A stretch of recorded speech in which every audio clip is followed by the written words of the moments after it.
Okay, so today, guys, I am going to do a segment. I got a series of questions from a lot of you people out there who want to know about new construction development, real estate investing, and just real estate in general as a homeowner. So today, or at least right now, I'm going to go through a bunch of questions that I got about new construction development that I know you're dying to know, because you see people like myself doing this and you think that this is some impossible feat.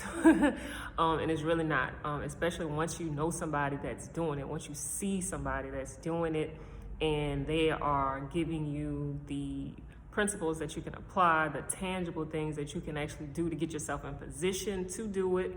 Start doing it and finish it. And then once you do it once, like anything, it's like clockwork. Like, you know how to keep doing it. Like, no one can tell me that, okay, you're not gonna flip any more houses, you're not gonna build any more houses, because I know the game plan. Like, I know what to do, right? So let's just jump into it.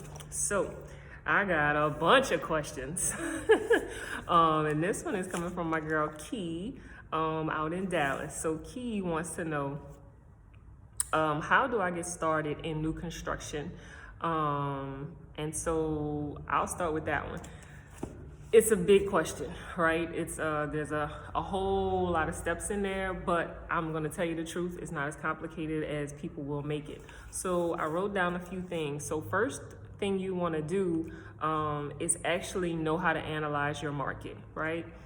So you need to find an area, and in my opinion, that area should probably have already have some new construction going up. There's vacant land. You're able to see those land prices, and if those land prices are undervalued, then that looks like it could be a steal of a deal. So with that, you want to find the land, you want to acquire it, you want to find the right land. I'll say that. Find the right land, acquire it using a realtor or, on your own purchase agreement. Get that thing under contract. Find the financing. I'm gonna dig deeper into that question because it comes up later from other people as well. You find the financing, so finding your lender, somebody who can do either you can buy the land cash if you can, or find a hard money lender. There are different ways, creative ways. I'll get into that. But so either you're gonna get that lender to do the whole deal, meaning the land and the construction, or you could do it separately. Depends on, what works for you. Next, you want to find a contractor, or you decide if you're going to sub it out. Like I'm in Louisiana, South Louisiana, New Orleans, we have to use a contractor to file the permits. And some places like Texas, I know anybody can start building wherever. You don't need a contractor. So either you're gonna find a contractor or you're gonna find the sub so you can sub out the work yourself. You're gonna get three to four different bids from those folks. Compare those. The next thing you're gonna wanna do, and actually you wanna do this, kind of simultaneously, is figure out what kind of floor plan do you want. Is it a 3-bed, 3-4 bath, or 2-bed? Are you building a duplex? Figure out what your floor plan is gonna be. You're gonna have to find an architect and get that to them. In New Orleans specifically, we have to have an architect go ahead, do the design, because we have different elevation requirements and a whole slew of things that you have to adhere to get that builder's permit, right? And to get those designs approved. So you want to find an architect who can take care of that and get those plans created, stamped. You can actually find a floor plan and bring it to an architect, which would be probably cheaper, or you can have them just design it from the ground up off of your own ideas.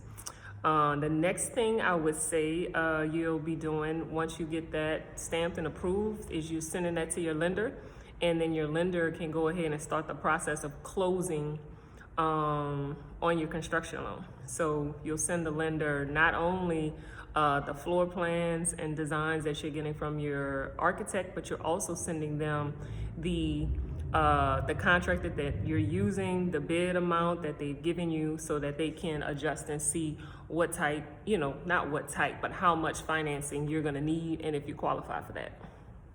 After that, you'll close on the loan and you drop dirt and you start building, and that's that. Now, there's a million and one things in between each of those little items, right? But to give you a gist of the process, that's pretty much it. Straightforward. The next question Key asked is, how long does new construction take to build? It's a great question. So it's really going to depend on two things. One, it's going to depend on three things. It's going to depend on, one, the contractor, you managing your contractor, you managing your project, right?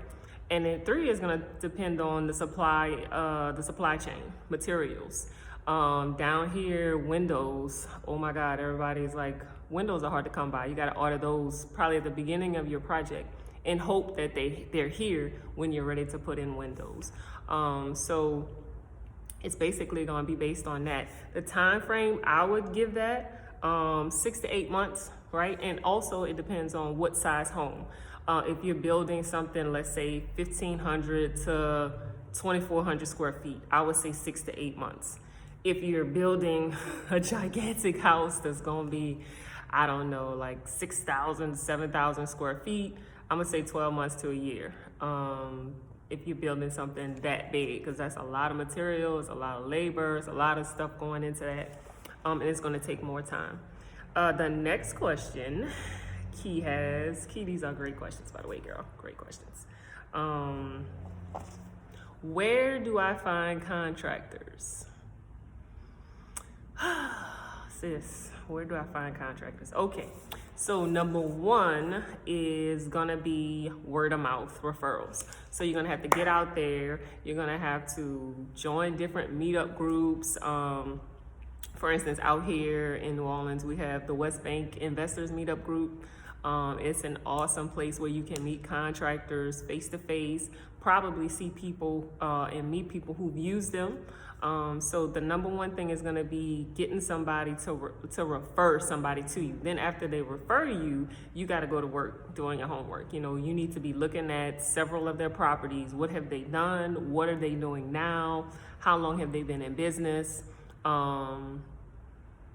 So that's basically the number one way to find a contractor. Then number two, this is a little trick that I use and other people use as well, is basically going on to your city's registration site for permits. So out here in New Orleans, we have One Stop NOLA, and you can go on there, you can put in an address.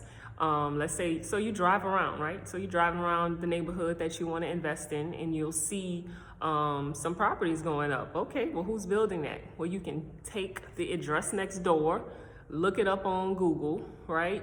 Or pull it up, we have Property Viewer, right? Something that you can see the address of the properties, or your city's assessor's office. Plug it in, the address of a house nearby, and then try to toggle to the address that they may not have a permanent address yet, but they should, because it's in the permits.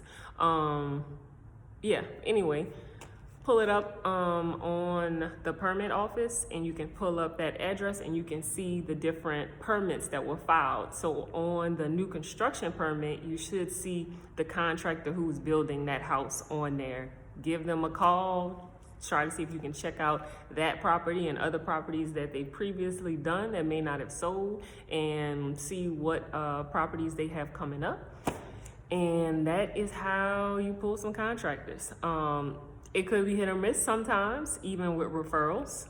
Sometimes you can get a great referral from somebody that you know and you trust, and they have great reputation in the business, and the person they refer you to may not do as good of a job for you as they did for that prior person. So that happens. Beware of that. But much prayers that you find a good contractor. Okay. Let's see, what is next is, how do I calculate profits and how do I maximize them? Okay, Key, great question. So the first thing I would want you to do is go to my website, DanielleMichelle.com, and click on my, what is it called? My worksheet, your guide to flipping estimation worksheet. It's for free. You can just download it. So in there, I give you the equation that you want to use. And basically, like any business, because you're in a business selling this house, you want to take your expenses. And I break down what your expenses are and what they could possibly be. And I also give you an example in there of what a contractor is going to charge, how much your land is going to cost. We want to take that and see at the end of the day, what is the market selling price or sold price of homes in the area that you're building, right? And we want to see how close we're getting to that number. So we're going to take our expenses, subtract them from our what that market selling price is going to be, and our sold price, and then we can get a good idea of what our return will be, how much money we'll be getting back.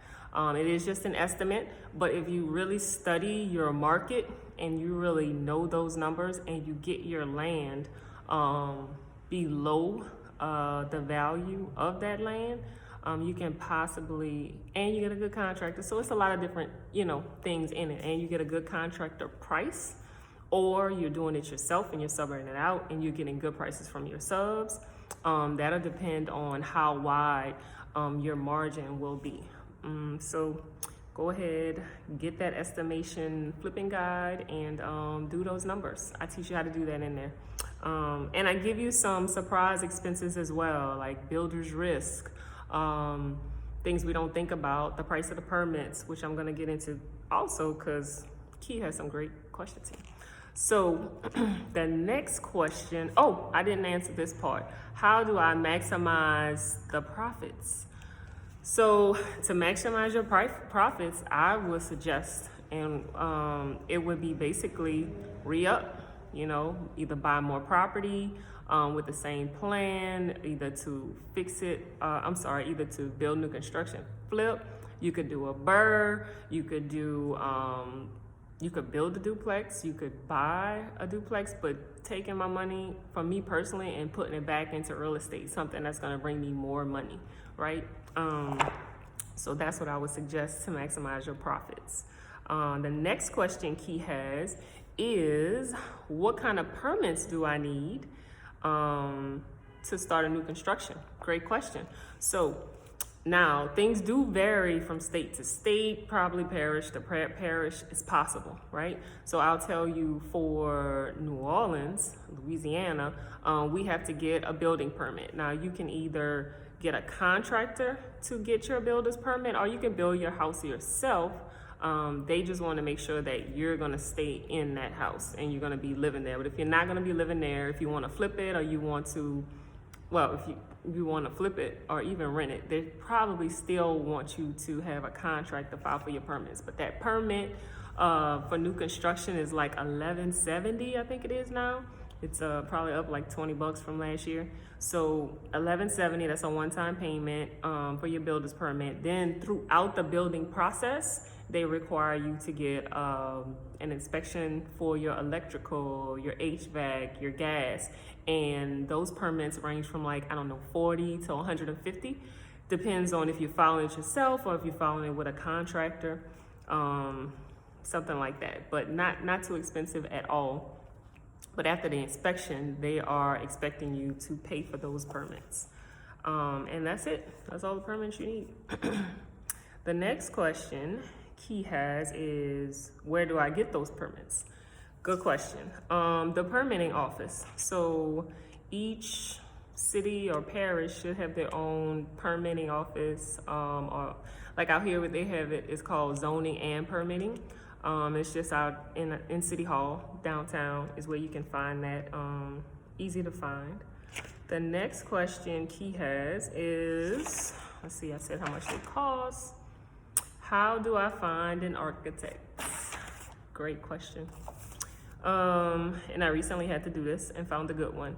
You're going to have to get in those circles of people who are building, right?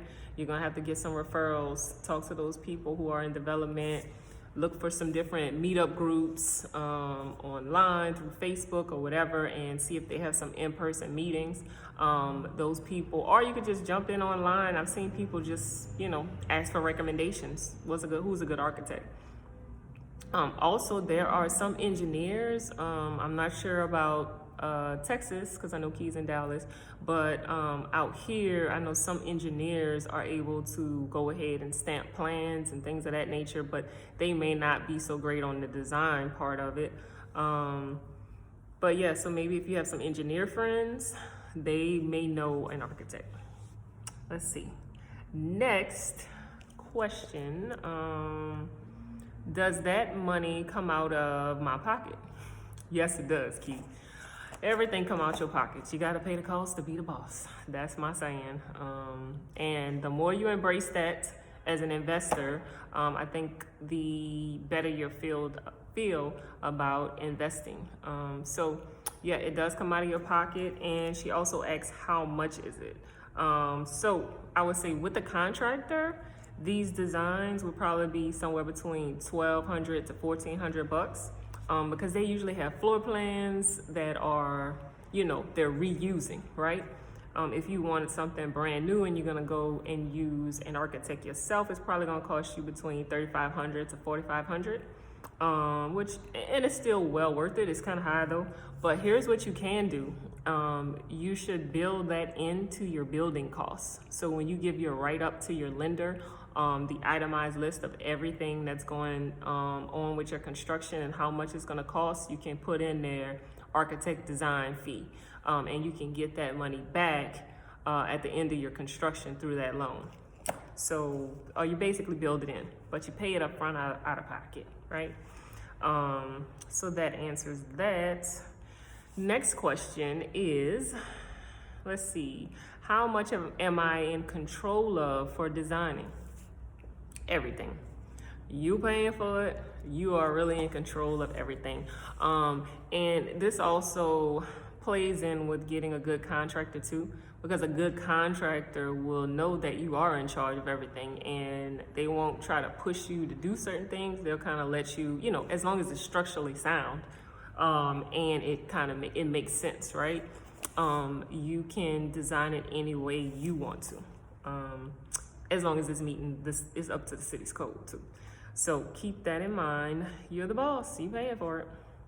Next question is, what's a good credit score to get approved for a loan? Okay, now this, it depends. So what are you doing? If you're building this new construction house or multifamily, as a business, or are you building this as something that you're going to live in?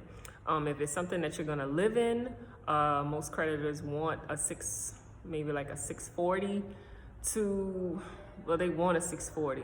But to get the best interest rate, you're probably going to want a 700 plus. You want a really good credit score if you're looking to own a home, right? And you want to build it. But if you're building this as a business, they're just requiring a 640, and that 640 has no play on what the interest rate is going to be. There's like flat interest rates. This is the product that they offer. It doesn't really matter about your credit at all. So 640 if you're a business. If you're not a business, you want to try to get into them 700s so you can get the best deal possible. Next question. What are you looking at besides credit score? So what else is the bank looking at besides a credit score? Now I'm talking as a business, they want to see your last two income statements. Your last two tax returns. That's what they want to see. They want to see that you got some income coming in, of course, so you can handle the construction loan payments in between construction